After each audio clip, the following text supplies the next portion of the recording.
अस्सलाम वालेकुम, मेरा नाम फ़हीम वहीद। ये ट्रेडिंग साइकोलॉजी सीरीज़ का पार्ट 5 है। इससे पहले मैं 4 वीडियोस अपलोड कर चुका हूँ। आज भी मैं मेनली 3 पॉइंट्स पे डिस्कस करूँगा। ये पॉइंट्स आपकी ट्रेड्स में जो स्ट्रेस होता है, आपको उस स्ट्रेस को लाजमी कम करेंगी।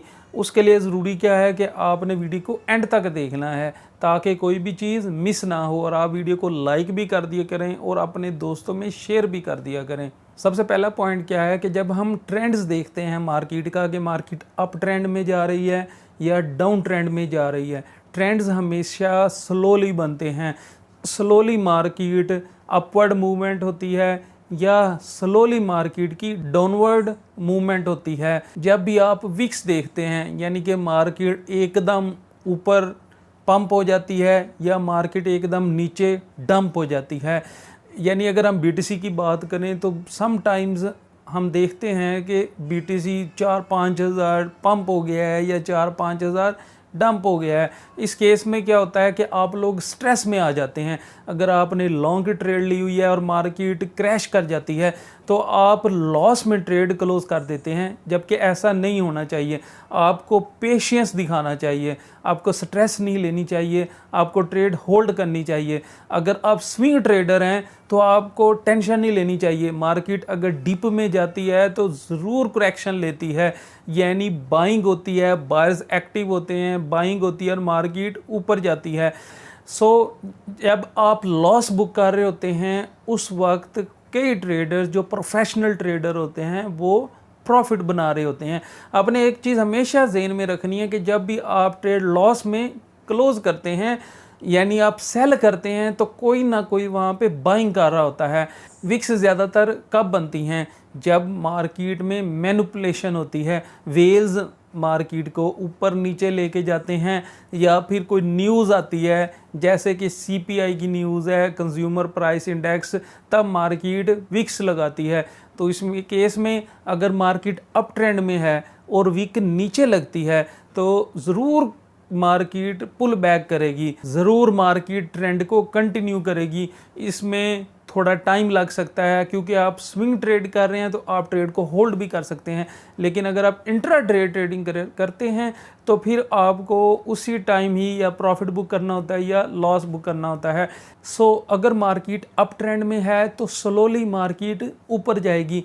मुख्तलिफ कंपनीज़, वेल्स और न्यू इन्वेस्टर्स जब बाइंग करते हैं, थोड़ी थोड़ी बाइंग होती है, मार्केट एक रेजिस्टेंस ब्रेक करती है, उसके बाद में भी आप कंसोलिडेशन देख सकते हैं, मार्केट एक ख़ास रेंज में मूव करे और आप रीटेस्ट भी देख सकते हैं। लेकिन मार्केट अपना ट्रेंड चेंज नहीं करती। अगर अप ट्रेंड में है तो अप ट्रेंड में ही रहती है, लेकिन ये प्रोसीजर स्लोली होता है। अगर विक्स लगती हैं उसमें आपने 200 मूविंग एवरेज का यूज़ लाजमी करना है। ये आप एक टिप समझ लें। 200 मूविंग एवरेज डिफरेंशिएट करती है मार्केट का बुलिश होने का और मार्केट का बेरिश होने का। अगर मार्केट बुलिश है, मार्केट विक के केस में पुल बैक लेती है, तो ज़्यादा चांसेस होते हैं कि मार्केट पंप कर जाएगी क्योंकि मार्केट अप ट्रेंड में है। इसी तरीके से अगर मार्केट डाउन ट्रेंड में है और ऊपर को वीक लगती है और 200 मूविंग एवरेज को रीटेस्ट करती है, 200 मूविंग एवरेज रेजिस्टेंस का काम करती है, तो ज़्यादा चांस हैं कि मार्केट नीचे आएगी। 200 मूविंग एवरेज का मैं पहले भी 1-2 वीडियोज़ में डिस्कस कर चुका हूँ, इसलिए मैं इसकी डिटेल में नहीं जाऊँगा। अब नेक्स्ट पॉइंट डिस्कस करते हैं कि जो सक्सेसफुल ट्रेडर्स होते हैं उनमें, उनकी ट्रेड्स में कंसिस्टेंसी होती है और वो अपनी ट्रेड्स के मुश्किल से मुश्किल फ़ैसले भी बड़े आसानी से ले लेते हैं, यहाँ तक कि वो ट्रेडिंग उनकी नेचर बन जाती है, सेकंड नेचर बन जाती है।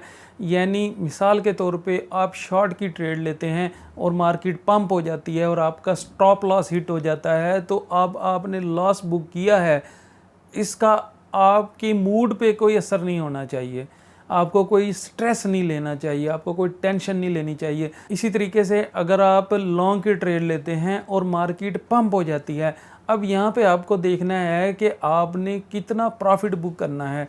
यानी अब आपको लॉस की टेंशन लेने की ज़रूरत नहीं है। अब आपने देखना है कि ये जो प्रॉफिट हो रहा है इसको और ज़्यादा प्रॉफिट कैसे इस प्रॉफिट को और ज़्यादा प्रॉफिट में कन्वर्ट करना है। यानी आपने वहाँ पे ट्रेलिंग स्टॉप लॉस लगाना है या आपने ट्रेड को होल्ड करना है ताकि ज़्यादा प्रॉफिट हो। तो अगर आप ज़्यादा प्रॉफिट बनाते हैं तो भी आपके मूड पे कोई इफ़ेक्ट नहीं होना चाहिए। यानी ये नहीं है कि आपको प्रॉफिट हो गया तो आप बहुत खुश हैं और आपको लॉस हो गया तो आपका मूड ऑफ हो गया। यानी आपको बिल्कुल ऑटोमेट होना चाहिए। यानी आपकी ट्रेडिंग ऐसी होनी चाहिए जो आपकी मूड पे इफ़ेक्ट ना करे। आपका ब्रेन इतना ट्रेंड हो जाना चाहिए। अगर हम मिसाल लें कार ड्राइविंग की, तो जब आप कार ड्राइव कर रहे होते हैं और उसके दौरान अगर कॉल आ जाती है तो आप कॉल भी अटेंड करेंगे, क्योंकि आपका ब्रेन ट्रेंड हो चुका है। और अगर कहीं मोड़ आना होता है तो आप आराम से स्टीयरिंग मोड़ सकते हैं। आपने गाड़ी को राइट लेके जाना है, लेफ़्ट लेके जाना है, आप कॉलिंग भी कर रहे हैं, आपको मैसेज आता है, आप मैसेज भी देखते हैं। तो उसका रीज़न ये है कि आपका ब्रेन ट्रेंड हो चुका है। ब्रेन को पता है कि आगे मोड़ है तो गाड़ी राइट लेके जानी है या लेफ़्ट लेके जानी है, या आगे कोई चीज़ आ गई है तो ब्रेक लगानी है। इसी तरीके से आप जब ट्रेडिंग कर रहे हो, आपने लॉस बुक करना है, प्रॉफिट बुक करना है, आपका माइंड ऐसे ट्रेंड होना चाहिए कि आपको कोई स्ट्रेस नहीं होना चाहिए। और ये कैसे पॉसिबल होगा? ये रिपीटिशन से पॉसिबल होगा। यानी आप बार बार अपने ट्रेडिंग प्लान्स सेटअप्स को रिपीट करेंगे। और आप एक और बात का भी ख्याल रखें कि आप उस वक्त ग्रीडी हों जब बाकी फियरफुल हों। यानी बाकी फियर हों कि मार्केट बहुत क्रैश कर रही है, मार्केट नीचे गिर रही है, उस वक्त आप बाइंग करें। और जब सब ग्रीडी हों तो आप फेयर हों।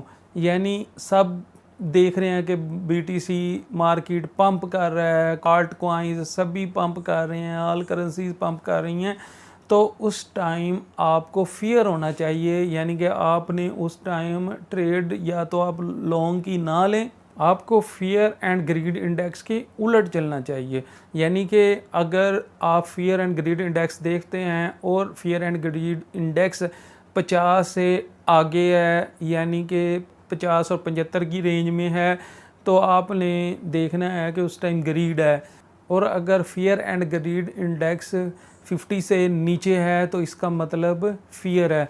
सो आपने फियर एंड ग्रीड इंडेक्स के उलट चलना है। यानी कि जब फियर हो तो आपने वहाँ पे बाइंग करनी है जब सारे सेलिंग कर रहे हैं। मिसाल के तौर पे जब बीटीसी लास्ट टाइम 15,000 रुपये गया है तो उस वक्त सब का यही आइडिया था, माइंड था कि यार बीटीसी करेंसी क्रैश कर गई हैं, बस बीटीसी ख़त्म हो गया। तो वहाँ से आपने देखा है कि 15,000 से बीटीसी 74-75,000 तक गया है। सो उस वक्त सब बेच रहे थे, स्ट्रेस में थे, ठीक है, अपना लॉस बुक कर रहे थे। तो उस वक्त आपको बाइंग करनी चाहिए। और ये कैसे पॉसिबल होगा कि आपको रिस्क मैनेजमेंट का पता हो, आपको मनी मैनेजमेंट का पता हो, आपको पोर्टफोलियो मैनेजमेंट का पता हो। यानी आपके पास बैकअप होना चाहिए, आपके पास डीप में बाइंग करने के लिए कैपिटल होना चाहिए, ताकि जब मार्केट क्रैश करे तो आप पार्ट्स में बाइंग करें। और जब मार्केट पंप कर रही हो, बहुत ज़्यादा विक्स लग रही हो, पंप कर रही हो, तो उस टाइम करेक्शन ड्यू होती है, करेक्शन लाजमी मार्केट ने लेनी होती है।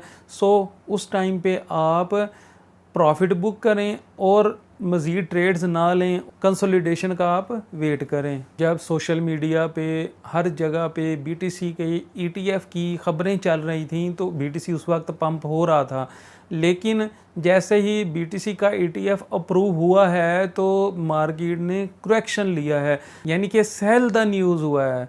यानी जब भी मार्केट में एक न्यूज़ गर्दिश करने लग जाए तो आपका काम है कि आप उसी टाइम ही मार्केट में एंट्री लें। और जब हर जगह पे आप देखें कि खबर फैल चुकी है और हर बंदे के मुंह पे एक ही बात है कि हर बंदा ये कह रहा था कि बीटीसी का ईटीएफ अप्रूव होने वाला है, अप्रूव होगा तो मार्केट बहुत ज़्यादा पंप चली जाएगी, $1,00,000 तक चले जाएगा बीटीसी। लेकिन ऐसा नहीं हुआ, क्योंकि उस टाइम हर बंदा ग्रीडी था। और जब फुल ग्रीड होती है तो मार्केट हमेशा करेक्शन लेती है। इसको अगर हम RSI के साथ देखें तो अगर RSI 80 से ऊपर है तो इसका मतलब है कि मार्केट बहुत ज़्यादा ओवरबॉट हो चुकी है, तो वहाँ पे आप सेल की ट्रेड ले सकते हैं। और अगर RSI 30 या उससे नीचे है तो इसका मतलब है कि मार्केट ओवरसोल्ड हो चुकी है, सो वहाँ पे आप बाइंग की एंट्री ले सकते हैं। और आपको एक बात का और भी ख्याल करना चाहिए कि जब भी आप डिप देखें तो आप सारा कैपिटल एक ही डिप में ना लगा दें, बल्कि थोड़ा सा पोर्शन, थोड़ा सा कैपिटल आप ट्रेड में लगाएं, बाकी आप बैकअप में रखें, ताकि अगर नेक्स्ट डिप आता है तो आपके पास बाइंग कैपिटल होना चाहिए। अब थर्ड पॉइंट क्या है कि आपने जो भी स्ट्रेटजी बनाई है, आपकी कोई भी ट्रेडिंग प्लान है, जब तक मार्केट आपकी स्ट्रेटजी में ना आए आपको ट्रेड नहीं लेनी चाहिए। यानी आपने फॉर एग्जांपल 4 EMA लगाया, आपने RSI लगाया, आपने MACD लगाया है, ठीक है, और आपने एक स्ट्रेटजी बना ली है। अब अगर मार्केट आपकी उस स्ट्रेटजी में आती है तो उसका आप बहुत अच्छा रिज़ल्ट मिलेगा और फ़ौरन रिज़ल्ट मिलेगा, आपका टाइम भी वेस्ट नहीं होगा।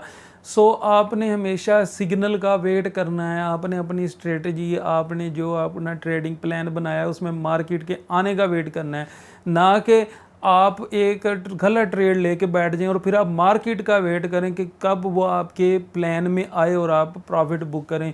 सो जो भी आपकी अच्छी स्ट्रेटजीज़ होंगी उसमें अगर मार्केट आती है तो उसके आपको रिज़ल्ट भी बहुत अच्छे मिलते हैं। सो बिला वजह किसी भी ट्रेड में कूदना नहीं चाहिए, उसमें हमेशा लॉस ही होगा। आपको हमेशा अपनी स्ट्रेटजी, अपना ट्रेडिंग प्लान में मार्केट के आने का वेट करना चाहिए।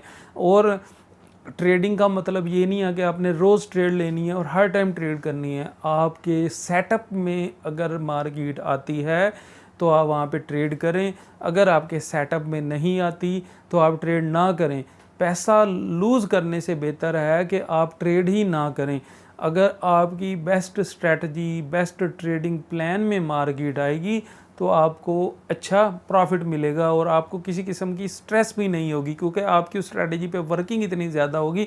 आपको पता होगा कि यहाँ पे मैंने स्टॉप लॉस लगाना है, यहाँ पे मैंने टेक प्रॉफिट लगाना है। आप स्टॉप लॉस के करीब आप देखेंगे मार्केट स्टॉप लॉस हिट भी नहीं होगा, मार्केट ऊपर चली जाएगी, पहले ब्रेक इवन पॉइंट पे आएगी और फिर आपको अच्छा खासा प्रॉफिट मिलेगा। और आपने प्रॉफिट जल्दी बुक नहीं करना, आपकी जो ट्रेड्स प्रॉफिट में जाती हैं उनको आपको होल्ड करना चाहिए ताकि आपको ज़्यादा प्रॉफिट मिले। सो उम्मीद है आपको वीडियो पसंद आई होगी और आपकी इन्फॉर्मेशन में भी इजाफा हुआ होगा। अगर आपकी मालूमात में थोड़ा सा भी इजाफा हुआ है तो आपसे गुजारिश है वीडियो को लाइक कर दें, चैनल को सब्सक्राइब कर दें और साथ वाले बेल आइकन को प्रेस कर दें ताकि मेरी हर नई आने वाली वीडियो का नोटिफिकेशन आप दोस्तों को मिलता रहे।